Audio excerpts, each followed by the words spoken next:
लेकिन सबसे बड़ी बात यह है कि जिस तरीके से यह हादसा हुआ, ये अपने आप में दर्शाता है कि लापरवाही का आलम कितना है और कैसे आम आदमी की जिंदगी के साथ कहीं ना कहीं अधिकारी खिलवाड़ करते हैं। क्यों नहीं होती कार्रवाई इन अधिकारियों के खिलाफ? पहले देखिए जरा ये रिपोर्ट, फिर इस सवाल पर भी चर्चा करेंगे।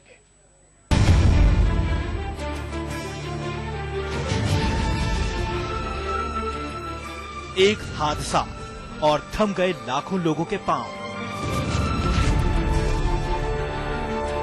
ये नजारा है मुंबई के छत्रपति शिवाजी टर्मिनस यानी CST का। कोपरी के पास हादसे की वजह से सेंट्रल लाइन ठाणे और घाट कोपर के बीच बंद है, जिससे CST पर लाखों मुसाफिर फंस गए हैं।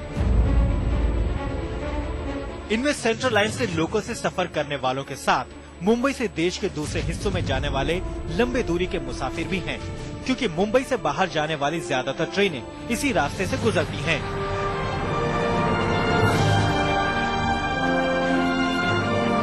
और रास्ता बाधित होने से इनकी ट्रेनों का पहिया थम गया है।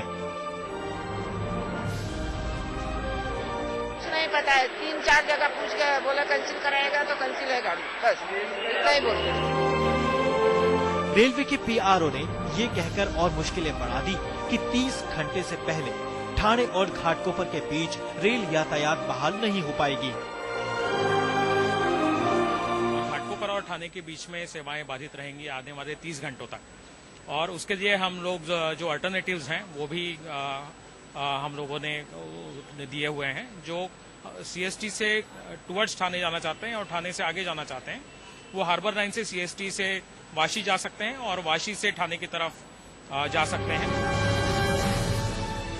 हालांकि अब रेलवे के अधिकारी कह रहे हैं कि रात भर की मेहनत से सुबह 6 बजे तक ट्रैक पर ट्रेनों का चलना शुरू हो जाएगा। उधर मुसाफिरों को मुश्किल से निकालने के लिए बेस्ट ने सियोन और वडाला में भांडुप तक के लिए 62 अतिरिक्त बसें शुरू कर दी, लेकिन रेलवे ट्रैफिक सड़क पर आ जाने से ईस्टर्न हाईवे पर लंबा जाम लग गया।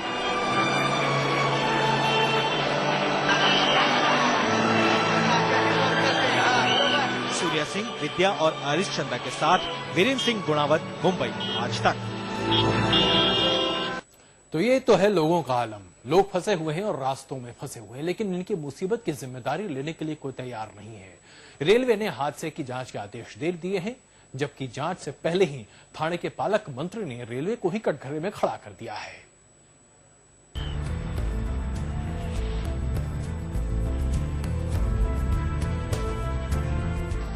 बुधवार की सुबह इस ट्रेन पर आफत बनकर टूटी। मुलुंड ठाणे रेल लाइन पर कल्याण जा रही ये उपनगरीय एक्सप्रेस ट्रेन कोपरी से गुजर रही थी। तभी इसके अगले हिस्से पर निर्माणाधीन कोपरी जल पाइपलाइन के साथ फुट ओवर ब्रिज गिर गया। हादसे का असर ऐसा था कि डब्बे में फंसे लोगों को निकालने के लिए ट्रेन की बोगी काटनी पड़ी।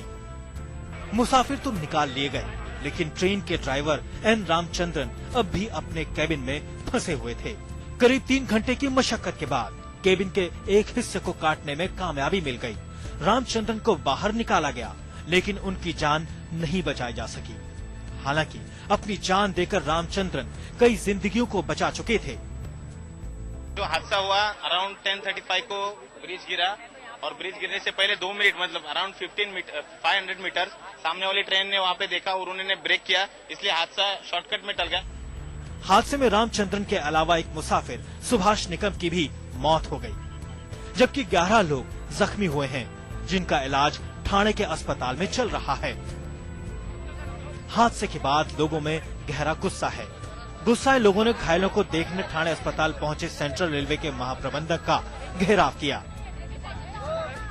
कमिश्नर रेलवे सेफ्टी इसकी इंक्वायरी करेंगे, पूरी छानबीन होगी, उसके बाद पता लगेगा। उधर ठाणे के पालक मंत्री ने हादसे के लिए रेलवे को दोषी ठहराया है। पालक मंत्री के तौर पे और संजू नायक खासदार के तौर पे माननीय जिलाधिकारी जराड़ साहब वो सचिव के तौर पे हम लोगों ने इस बात पर ध्यान उनको दिया, रेलवे के अधिकारी को बुलाया और उनको हम लोगों ने बोला था कि भाई जल्दी इसको मेगा ब्लॉक देके ये काम को होने दो। दुर्भाग्यवश ये मेगा ब्लॉक न देने के कारण ये गर्डर वहां से गिर गया और गिरने के कारण ये अपघात हो। यानी हादसे पर शुरू हो गई है एक दूसरे पर ठीकरा फोड़ने का काम। विद्या के साथ राजेश कुमार, मुंबई आज तक।